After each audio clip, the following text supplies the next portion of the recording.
Hi, this is Mrs. Cribb, and this is just a short review for the Chapter 3's quiz. I wrote out some problems for you, and just follow along. You can write them down if you want, you don't have to. Just make sure you're getting this. So we have a number here, 6.710 times 10 to the minus 2, and I want to ask you how many significant figures there are in this number. Okay, so remember when you're doing sig figs for scientific notation, you only have to look at this part of the number. And there is a decimal point, so you're going to come in from the Atlantic. You're going to go over the 0 and count all the other numbers. Oh, sorry, the Atlantic. Sorry, there's a decimal point coming in from the Pacific. Point Pacific. Sorry about that. So now count 1, 2, 3, 4. 4 significant figures. Let's write this in standard notation. So this number 6.710 times 10 to the minus 2. All right, remember if it's a negative 2, you're going to make a little arrow, point to the left, and I'm going to move this decimal point 2 places to the left and put in the 0. So in standard notation, it would be 0.06710. And how many significant figures does that one have? Well, it also has a point. Point come from the Pacific. Go through the 0, count them, 1, 2, 3, 4. So this also has 4 sig figs. So the number of significant figures, whether it's in scientific notation or standard notation, should be identical. Okay, remember, decimal point come from the Pacific. I started off coming in from Atlantic. That was wrong. So see, still can make mistakes. All right, now let's do this next thing here. We're going to convert this number into, we're going to convert milligrams into centigrams, and then we're going to write our answer in scientific notation. The thing you need to remember here is the relationship between milligrams and centigrams. There are 10 milligrams is 1 centigram. That relationship is important. It's one that people don't tend to remember. That's one reason we're reviewing it again. And it makes this math easy. So let's write this down. 0.000507 milligrams. Use your notation, your bridge notation.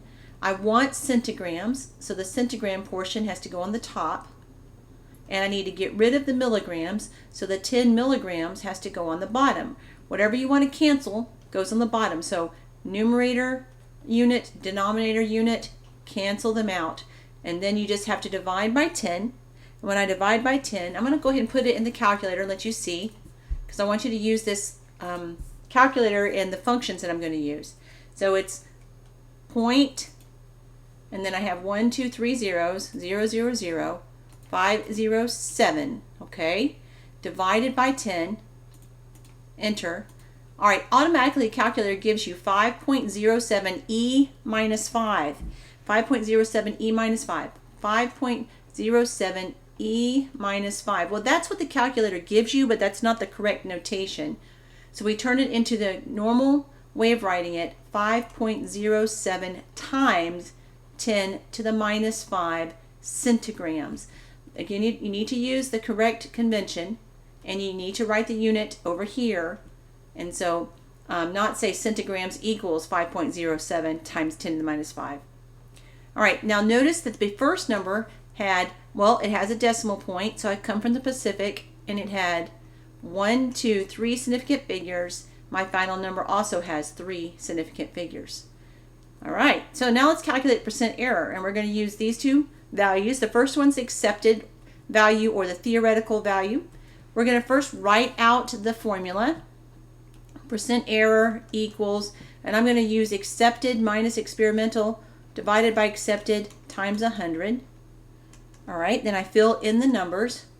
403.45 meters minus 390 decimal meters over, and the accepted value again is 403.45 meters times 100. It has to be multiplied by 100.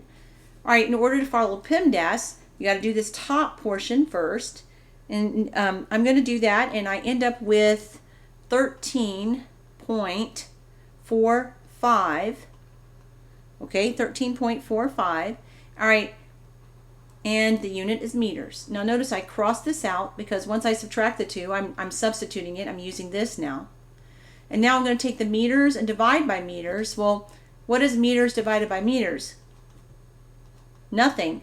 So the unit goes away. The only thing that's going to be there is a percentage because I'm calculating a percentage. So then I put this in my calculator. Let me pull my calculator up. I'll do both things real quick. All right, so 403 point, okay, numlock, there we go. 403.45 minus 390, and I got 13.45. Now I'm going to divide it right here, divided by 403.45, and multiply times 100. And I get this number, 3.3337. But I got to think about significant figures. I do give a little bit more grace on percent error questions, but in this case, we can figure it out. How many significant figures are in this top number? Well, actually, since we're dividing here, we're going to be looking at, counting the sig figs. This number has 4 sig figs. 4 sig figs. This number has 5 sig figs. So my answer should have 4 sig figs. Well, that's what you'd think. Well, that's not quite correct because, see, this is one reason I give some grace. Even though that number has 4 sig figs, it looks like it. When you did the math, this thing should have stopped at the ones place. So this number really doesn't have 4 sig figs. 1345 really only has 2 significant figures. Okay, I know that's confusing. So when you're adding and subtracting, you look at precision. This one goes to the ones place. This goes down to the hundredths place. The ones place is less precise, so we go to the ones place in my answer. So really, this top number only has 2 significant figures. So my final answer should only have 2 significant figures, which is 3.3%. Okay? All right, this is why I give a little bit of grace on the significant figures for when you do these kinds of problems with the experimental value and accepted value and the percent error. Do the best you can and make sure your answer is reasonable. Now this last one is super easy. How many significant figures are in the number 125 juniors? Well, juniors are not a unit, so it's not applicable.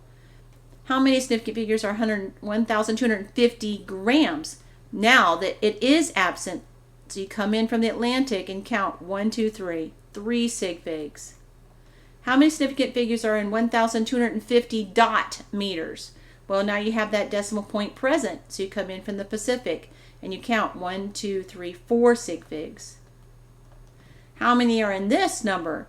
Well, there's a decimal again, but it doesn't matter how many zeros are in front, because why? Leading zeros are losers. And I come in from the Pacific, go through all those zeros, and now count 1, 2, 3, 4. Also only 4 sig figs. Okay, that's a quick review. I hope you do well, and I'll see you soon.